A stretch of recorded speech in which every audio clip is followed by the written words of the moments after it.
তো এই যে সকাল 5টাই বাজতে চললো আর বাইরে খুব গুটগুটে অন্ধকার। আমি কিন্তু আজকে 4:45টায় ঘুম থেকে উঠেছি আর অ্যালার্ম দিয়েছিলাম।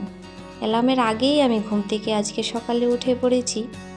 যেহেতু আজকে আমার অনেকটাই কাজ আছে, তাই আগে থেকে রাতের দিন ভেবেছি যে আজকে আরেকটু সকাল উঠতেই হবে।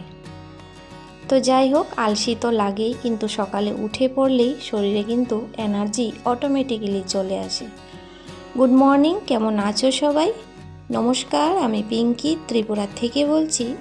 আমার আরও একটি নতুন ভিডিওতে সকলকে জানাই অনেক অনেক স্বাগত। আশা করছি যে যেখানেই আছো সব বন্ধুরাই সুস্থ সবল আছো। আজকে আর একটা নতুন দিনে নতুন সকালে তোমাদের সাথে শেয়ার করব বলে চলে এসেছি। আশা করি ভিডিওটি কোনো পর্যায়ে একটু হলেও কিন্তু ভালো লাগবে, আর অবশ্যই আমার সঙ্গে জুড়ে থেকো।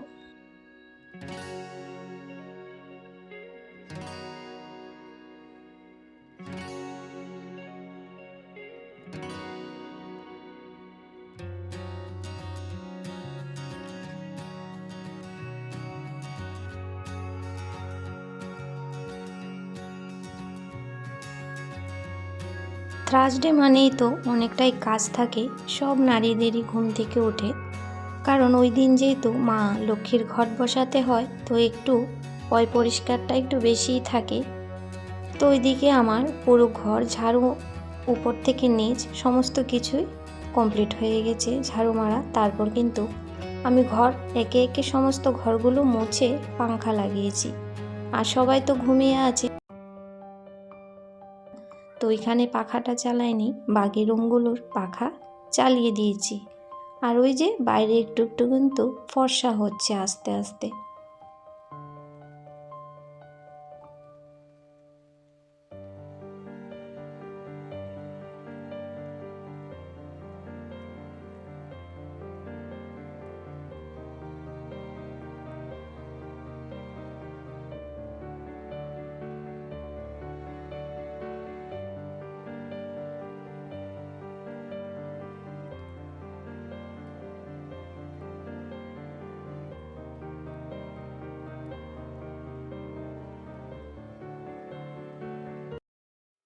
আর ছেলে কিন্তু ওই দেখো কম্বল মুড়ি দিয়ে একদম ঘুমিয়ে আছে।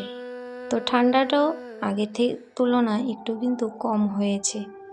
আর আমাদের এলাকায় এক সাইডে হরিনামের কীর্তন শুনতে পাচ্ছ, তো ওইখানে অনেক দিন ধরেই গান চলছে, কীর্তন চলছে। তো এই সকালবেলা উঠেই কীর্তনের শোনার যে মুহূর্তগুলো খুব ভালো লাগে, কারণ ভোরের যে সুরটা সেটা কিন্তু একদমই আলাদা, আর শান্ত পরিবেশে খুব ভালো লাগে শুনতে।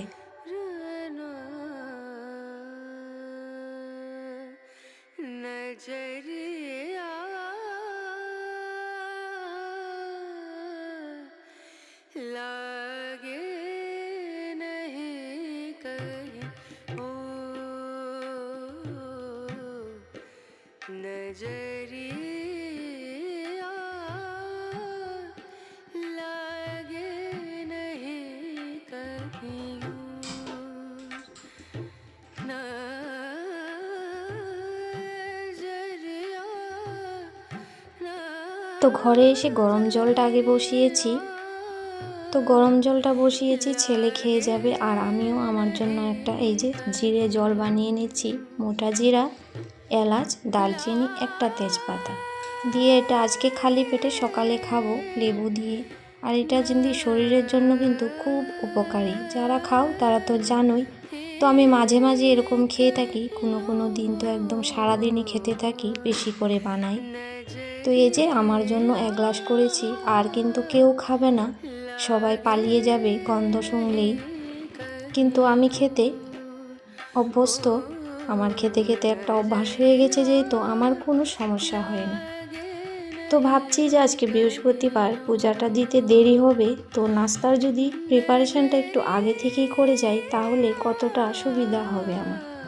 তো রাতে ছোলাটা ভিজিয়ে রেখেছিলাম, তো এখন এটাকে কাজ করতে করতে টুকিটাকি আমার সেদ্ধ হয়ে যাবে, আর ওইদিকে কিন্তু আটাটাও আমি মেখে রেখে দেবো।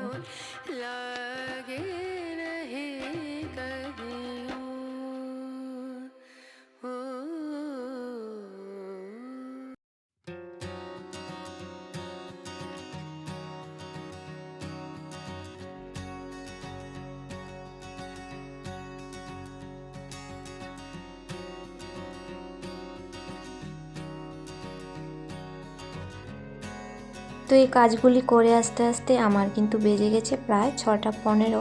তারপর আমি চলে গিয়েছিলাম একটু হাঁটা, মানে ওই যে বৃহস্পতিবার ফুল দুব্বা সব কিছু তো আনতে হবে, তো সেই জন্য বাইরে চলে গিয়েছিলাম। এসে আমি স্নান করেছি, স্নান করে ঠাকুর ঘরে ঢুকলাম।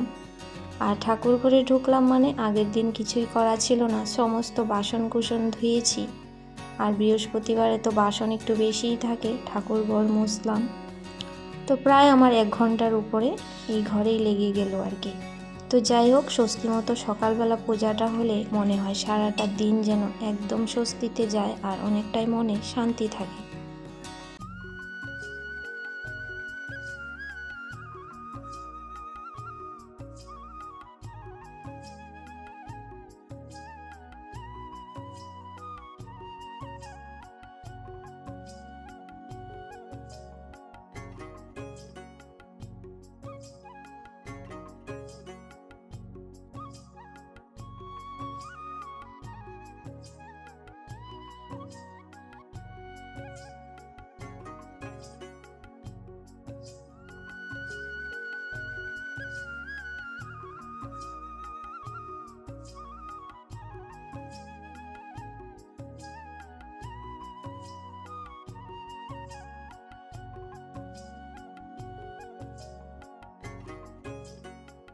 তো পাঁচালি পড়া, তারপরে বৃহস্পতিবারে আরতি সব কিছু করে আমি এই যে আবার চেঞ্জ করে নিলাম।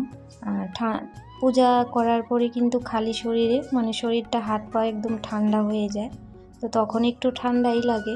তো সোয়েটারটা একটু পরে নিলাম আর তোমাদের সঙ্গে একটু দেখা করে নিলাম। দেখা করলেই তো হবে না, রান্নাঘরে গিয়ে রান্নাটাও সারতে হবে, মানে সকালের নাস্তা। তো সকালের নাস্তাও তোড়জোড় লেগে পড়েছি জানো, এখন কিন্তু 8:15 বাজে। তো আমি যদি আগে রান্নার মানে নাস্তা বানানোর ওই জোগাড়গুলো করে না যেতাম, তাহলে ভাবো তো আরও কতটা দেরি হতো। এত সকাল উঠেও কিন্তু সামলাতে পারি না, তাই তো অনেক সকাল ওঠার চেষ্টা করি। একা হাতে কাজ সামলিয়ে পরিপাটি করে রাখতে হবে।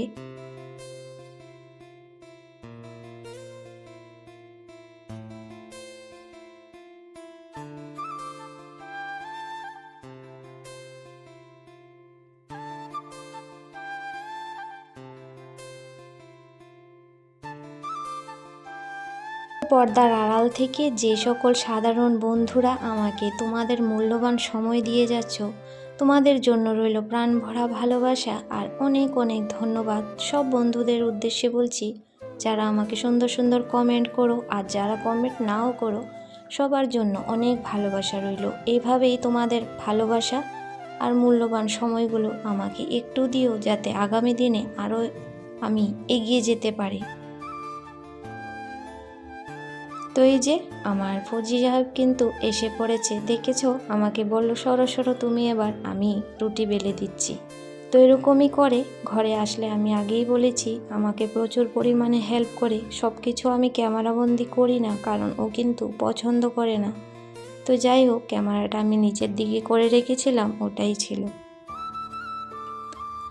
তো রুটি কিছু বেলে দিচ্ছে, আর রুটি বেলার সময় পম্পা ব্লগস দিদি ভাইয়ের কথা মনে পড়ে, যে ক্যামেরাটা বন্ধ করলেই রুটিগুলা ফোলে আর ক্যামেরা অন করলে রুটি ফুলে না, মানে মান সম্মান যাওয়ার একটা কথা থাকে। তো সেই কথাটা কিন্তু আমার যতবারই রুটি বানাই আমার মনে পড়ে। তো যাই হোক, ওইদিকে ছোলাটাকে হয়ে গেছে, তো গ্যাসটা অফ করে একটু লেবু দিয়ে দিলাম।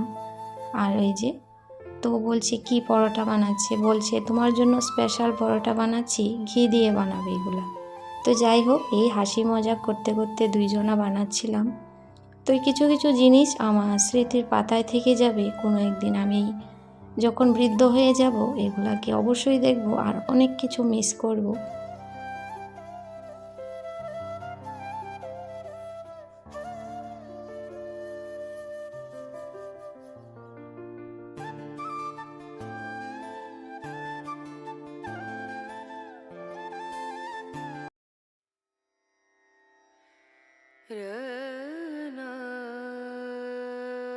তো সুখী থাকতে লাখ লাখ টাকা, হাজার হাজার পয়সা একদমই লাগে না, ছোট ছোট জিনিস নিয়ে কিন্তু পরিবারকে সকলকে সাথে নিয়ে একদম সুখী হাসি মজাকে দিন কাটানো যায়।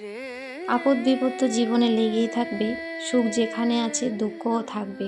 সেটা ভেবে সময়টাকে কেন বৃথা যেতে দেব, তাই না?